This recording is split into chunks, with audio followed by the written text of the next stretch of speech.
ایک تباہی تندور والا. حضرت خواجہ صاحب کو دیکھا کہ جامع مسجد دلی کے پیڑیوں پہ سیڑھی پہ کبھی چڑھتے ہیں کبھی اترتے ہیں کبھی چڑھتے ہیں کبھی اترتے ہیں, پریشانی کا عالم. تو تباہی تو ضرور تھا, بٹیارہ تو تھا مگر تھا تو دلی کا. وہ سمجھ گیا کہ حضرت کو کوئی پریشانی ہے, پہنچا اور جا کے کہنے لگا حضرت کیا بات ہے, آج رات کافی گزر گئی ہے, آرام فرماؤ, کبھی چڑھتے ہو کبھی اترتے ہو, پریشانی کیا پریشانی ہے؟ فرمایا 4 مہمان ہیں, کھانا کھلانا ہے, میرے پلے کچھ نہیں. اندازہ لگاؤ, ابھی ابھی ولی یہ کہہ رہا کہ میرے پلے ڈھیلا دمڑی کچھ نہیں, 4 مہمان ہیں, شرمندہ ہوں ان کو کھانا کھلانے کے لیے. اللہ اکبر اللہ. تو وہ کہنے لگا یہ کون سی فکر کی بات ہے, میں بھی لاتا ہوں. وہ کھانا لایا اور حضرت کے مہمانوں کو کھانا کھلایا. سبحان اللہ. کھانا کھا لیا, فارغ ہو گئے. دیکھو ولی کی بات, ابھی تو کہتا تھا کہ روٹی نہیں ہے, اور ابھی ابھی وہی ولی کہتا ہے بٹیارے کا ہاتھ پکڑ کے مان کیا مانگتا ہے, مان کیا مانگتا ہے. اب تیرے جیسا اگر وہاں ہوتا تو کہتا کہ جی کوئی گورنری سرمنگری دلاؤ, اسمبلی کی ممبری دلاؤ. بطور علاقے کا ڈھیر شانہ ہو گیا تو آخیا کہ جی میں کو وہی پر نہ جاؤ, پرانی چیزیں یہ ہوں, میں کو کوئی نوی لاوی چپر نہ ہو. یہاں سے منگنی ہے, پھر کیا مانگ گیا. خواجہ باقی باللہ رحمۃ اللہ علیہ بٹیارے کا ہاتھ پکڑے کھڑے ہیں, فرمانے لگے مانگ کیا مانگتا ہے. وہ تباہی بھی دلی کا تھا نا, کہنے لگا حضرت بس اللہ کا دیا سب کچھ ہے, بس آپ رہنے دیں. فرمایا نہیں مان کیا مانگتا ہے. اس نے کہا حضرت پھر اگر دینے پہ آئے ہو نا, اور اگر اتنا ہی دریائے کرم جوش میں ہے اور آپ دینے کا جذبہ لیے ہوئے ہیں, پھر مجھے اپنے جیسا بنا دو, اپنے جیسا بنا دو. کیا مانگا ہے, مجھے اپنے جیسا بنا دو. فرمایا نہیں برداشت کر سکے گا. کہنے لگا پھر پوچھتے کیوں ہو کیا مانگتا ہے, جب دینے ہی کچھ نہیں تو پوچھتے کیوں ہو, اگر دینے پہ آئے ہو اپنے جیسا بنا دو. یہ لکھا ہے کہ خواجہ بطبیلا نے اس بٹیارے کو اپنے سینے سے لگا کر کے تھوڑا سا دبایا تھا, پٹک کر کے وہ نکل کے بٹیارے کی. بلا زور تجلیات خدا بندی بتدریج آہستہ آہستہ سینے میں آئے تھے, ان کا کرم وہ یکدم برداشت کیسے کرتا.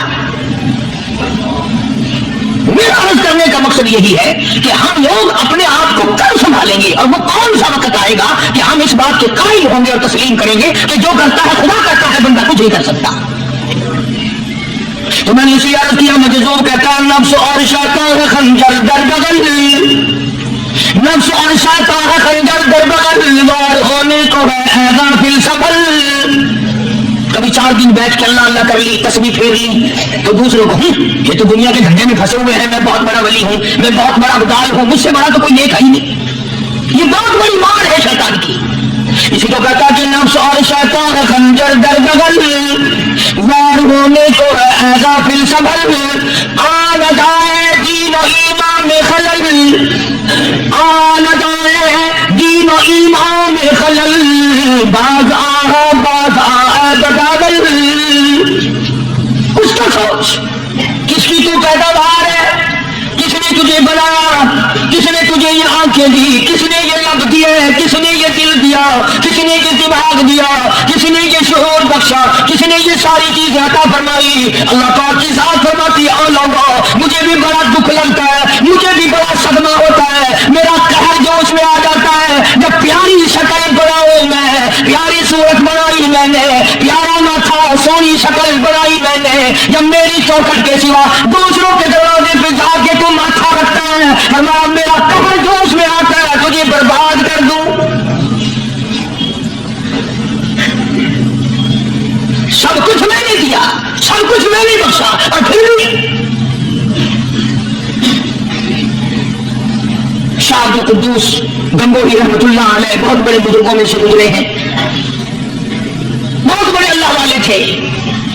ایک راستے سے گزر رہے ہیں, مریدین ساتھ ہیں, حلقہ ساتھ ہے, راستے میں ایک گندگی کا ڈھیر پڑا ہوا تھا, بدبو آ رہی تھی. شاہ عبد القدوس نے اپنے حلقے اثر کے لوگوں سے, مریدوں سے کہا ٹھہر جاؤ. حالانکہ لوگ ناک پہ کپڑا رکھ کر جلدی گزرنا چاہتے تھے, بدبو سے بچنے کے لیے تیز رفتار وہاں سے گزرنا چاہتے تھے, مگر شیخ کے کہنے پر کھڑے ہو گئے. شکر ہے تم نہ تھے، تم جیسے محمود بھی نہیں تھے، ورنہ کہتے کہ پھٹیا سیکھے میں تو پتہ ہی نہیں لگتا برائی کا چڑھائی کا گندگی کے پیٹ کوئی ہم کھڑائی کھڑے. اللہ اکبر. شاہد القدوس رحمۃ اللہ علیہ گنگوئی رحمۃ اللہ علیہ نے فرمایا او لوگوں یہ گندگی یہ پخانا یہ افولت والی چیز تمہیں ایک سبق دے رہی ہے. تو بڑے حیران ہوئے کہ گندگی سبق دے رہی ہے کہ ہاں یہ بدبو کا ٹھکانا یہ سبق دے رہا ہے کہ ہاں یہ ایک سبق تمہیں پڑھا رہا ہے. اور وہ کیا شاید فرمانے لگے یہ گندگی تم سے کہتی ہے او لوگوں کل سے پہلے میں مٹھائی کی صورت میں حلوائی کی تھال میں رکھا ہوا تھا جو دیکھتا تھا اس کے منہ میں پانی آ جاتا تھا. حلوے کی صورت میں تھا جلیبی کی صورت میں تھا امرتی کی صورت میں تھا. اور اے گندگی کا ڈھیر لوگ اور تم سے یہ کہتا ہے کل میں فروٹ والے کی ٹوکری میں رکھا ہوا تھا اناج کی شکل میں تھا غلے کی شکل میں تھا پھل کی شکل میں تھا فروٹ کی شکل میں تھا مٹھائی کی صورت میں تھا. جو مجھے دیکھتا تھا اس کو میں پیارا لگتا تھا میری چاہت معلوم ہوتی تھی میری ضرورت معلوم ہوتی تھی تو دیکھتا تھا منہ میں پانی آ جاتا تھا. اور انسان ایک رات تیرے پیٹ میں جانے کا اتفاق ہوا اور انسان آ دیکھ لے میرا کیا حال بن گیا. ایک رات کوئی تیری صحبت میں رہا ہو ایک رات تیرے